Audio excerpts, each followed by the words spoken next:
My brother told our parents I had quit medical school, a lie that erased me from my family for 5 years. They stopped calling. They missed my residency graduation, and they didn't come to my wedding. I learned to live with silence where their voices used to be. Last month, that silence broke inside a hospital corridor. My brother was rushed into the ER after collapsing at work, and I was the attending physician on call. I walked into the trauma bay, scrub cap tight, hands steady, chart in my grip. The moment I looked up, I saw my mother outside the glass doors, gripping my father's arm so hard his skin turned pale. They hadn't seen me since the lie. And now, I was the doctor deciding whether their son would leave this room alive. Not a word was spoken between us, only recognition and consequences hanging in the air now. I used to think medicine would make me visible to my family. Back then, I was the first to leave home for medical college. The quiet achiever they always said would make us proud. My brother never liked that label being attached to me. He was louder, faster, more convincing in every room I entered after him. If I studied all night, he would tell our parents I was just stressed. If I topped exams, he would say the papers were easy that year. Somehow he always translated my effort into something smaller. The shift happened in 3rd year. One evening, I came home to find my mother crying and my father refusing to look at me. My brother had told them I had quit medical school to chase something else. Something irresponsible he never even defined properly. I remember laughing at first because it sounded so absurd until I realized no one was asking me for my version. They just believed him. After that, I stopped correcting things that were already decided about me. I became the background version of my own life. Present but unheard. Visible but misread. Even my achievements started arriving like messages sent to the wrong number. Still, I kept going because I didn't know how to stop becoming someone they had already stopped recognizing. After that day, disrespect stopped being an event.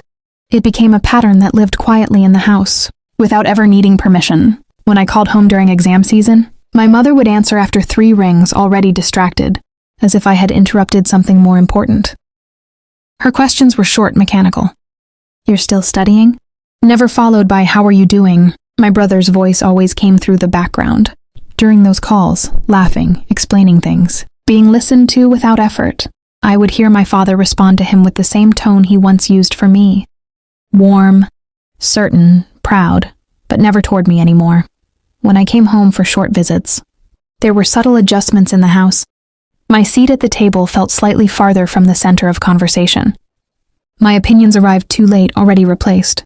Even my silence was interpreted as agreement. Once I mentioned a research opportunity during dinner, my brother didn't argue. He simply smiled and said, "He's always been more academic than practical." My father nodded without looking up. The conversation moved on as if I had never spoken. No one raised their voice. That was the strange part. Everything was done gently, almost politely, as if erasing me was a shared habit they had all unconsciously agreed to maintain. The night I got the call about residency placement, I didn't celebrate. I sat alone in my apartment, staring at the email on my screen. My name listed in one of the most competitive programs in the country. It should have felt like victory. Instead, it felt like confirmation of something. I had already known none of it would reach them the way it should have. That was the moment something finally settled inside me. Not anger exactly, something colder, clearer, the realization that I had been waiting for recognition from people who had already decided not to see me. The turning point didn't arrive loudly.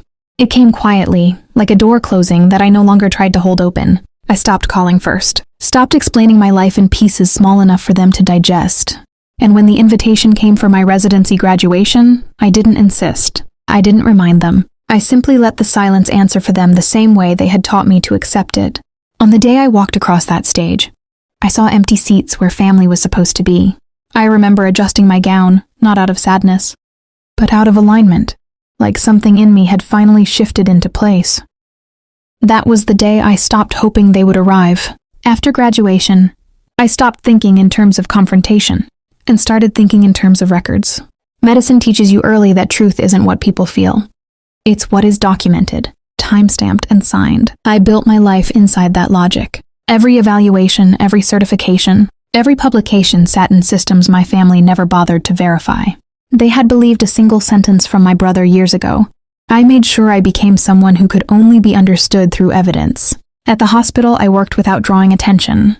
I learned the internal structure, who signs off on emergency admissions, how attending rotations are assigned, how family contact is recorded and updated. Nothing dramatic, just systems, clean ones. I also stopped correcting old narratives. If someone mentioned I had left medicine, I didn't respond.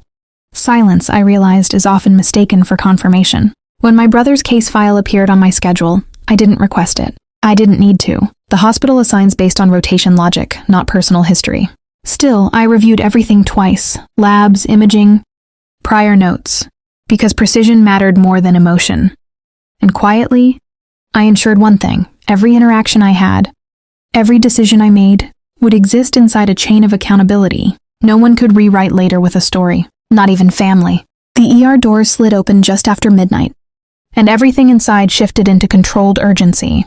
My brother arrived pale, breathing shallow, surrounded by nurses moving too quickly for conversation. No one looked at me differently, except my parents outside the glass, frozen in a moment they couldn't yet name. I didn't rush. I didn't hesitate either. I read the chart, absorbed the vitals, and gave instructions in a calm voice that carried further than emotion ever could. When I stepped into the trauma bay fully, the world narrowed to protocol. Intubation risk, cardiac instability, unknown trigger. Each decision was precise, detached, necessary. Behind the glass, my mother finally saw my badge properly. The realization didn't explode. It collapsed inward. She grabbed my father's arm, not out of panic for my brother alone, but because the person inside that room was not the son they had erased. I didn't acknowledge them, not because I couldn't, but because nothing about the situation required it. We stabilized him within minutes that felt longer than years. The monitor settled into a steadier rhythm, and the tension in the room eased into clinical quiet. Only then did I step back, removing my gloves slowly, as the weight of outcome replaced the need for words. After the procedure, the hospital didn't erupt, it adjusted. My brother was moved to ICU, stable but not yet cleared. The staff spoke in short updates, careful not to linger on anything emotional.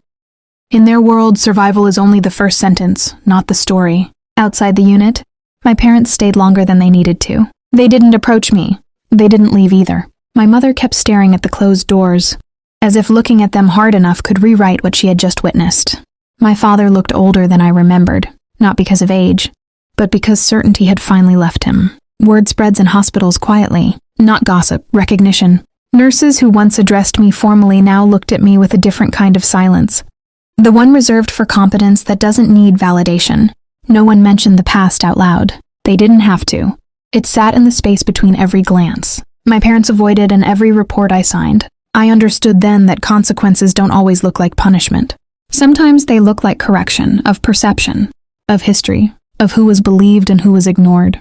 And for anyone watching closely, the real question wasn't what happened to my brother. It was how easily a story can erase a person, until reality walks back into the room wearing their name. I didn't feel triumph the way people expect in stories like this. There was no surge of satisfaction, no sudden release of years of anger.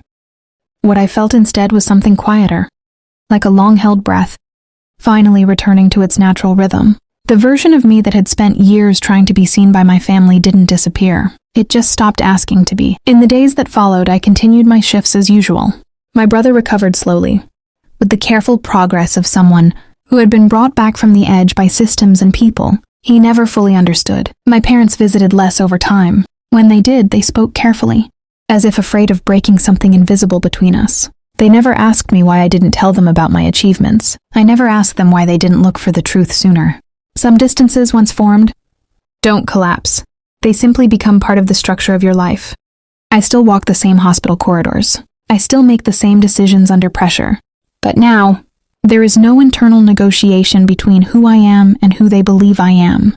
And I finally understand. The most complete form of revenge is not being understood again, but no longer needing to be.